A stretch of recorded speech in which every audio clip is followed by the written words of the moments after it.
నిజంగా నేను స్టార్ట్ కాకముందు ఏం మాట్లాడదాం అనుకున్నానో 25 కిలోమీటర్లు అయిపోయినాక అవన్నీ మర్చిపోయాను. నిజంగా 25 కిలోమీటర్లలో నన్ను ఎక్కడ పోయినా ప్రజలు ఏం చెప్పిండ్రు, కొత్త విషయాలు చెప్పేసరికి అవే ఇప్పుడు నీకు గుర్తొస్తుంది.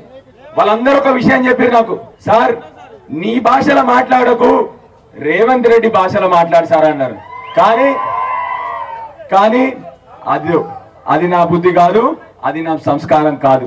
ఆయన సంస్కారహీనుడైతే నేను మాత్రం సంస్కారవంతుడే అవుతాను. మాకు అది కేసీఆర్ గారు నేర్పించిన విద్య. అక్కడి నుంచి ఇక్కడికి నడుచుకుంటూ వస్తుంటే రైతులు ఒకటే చెప్పిండ్రు, సార్ ఆయన భాష మాట్లాడని, కానీ నేను రైతుల భాష మాట్లాడతా. రైతులందరూ ఆడి నుంచి ఇడి వరకు ఒకటే ప్రశ్న అడిగిండ్రు, సార్ కరోనా వచ్చింది, 2 సంవత్సరాలు కరోనా కష్టకాలం వచ్చింది, ఆ రోజు కూడా కేసీఆర్ బంద్ చేయకుండా మాకు రైతు బంధు ఇచ్చిండు, ఈ మొగోడు ఎందుకు ఇస్తలేడు సార్ అని అడిగారు. వాళ్ళందరూ కూడా మహిళలు కలిసిండ్రు, ముసలమ్మ ఏడ్చింది, హరీష్ రావుని పట్టుకొని ఒక ముసలమ్మ ఏడ్చింది. నాకు అప్పుడు అనిపించింది ఈ రేవంత్ రెడ్డికి గుండె లేదు మనసు లేదని చెప్పేసి, అందుకొరకే ఇంత మూర్ఖుడు అని చెప్పేసి అర్థమైపోయింది. మూర్ఖులకే మనసు ఉండదు.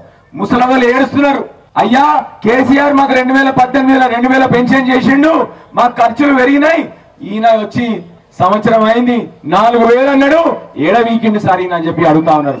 విద్యార్థులు వచ్చిండ్రు, సార్ మాకు 5 లక్షల కార్డు ఇస్తా అన్నాడు సార్, మా స్కాలర్షిప్ కూడా దిక్కులేదని చెప్పి వచ్చినారు. ఇప్పుడు మత్స్యకారులు వచ్చిండ్రు, సార్ కేసీఆర్ ఆగస్టు నెలలో మా అందరికి చేపలు ఇస్తుండే సార్, ఇప్పుడు వీళ్ళు నవంబర్ వచ్చింది ఇప్పటికి కూడా చాలా మంది కూడా మాకు చేపలు లేదు సార్, కొద్దిగా మీరు అడుగురు సార్ అని చెప్పి వాళ్ళు వచ్చిండ్రు. గొల్ల కుటుంబాలు వచ్చిండ్రు, ఇట్లా అన్ని రంగాల వాళ్ళు మాకు ఇప్పుడు దారి పొడవునా వచ్చిండ్రు.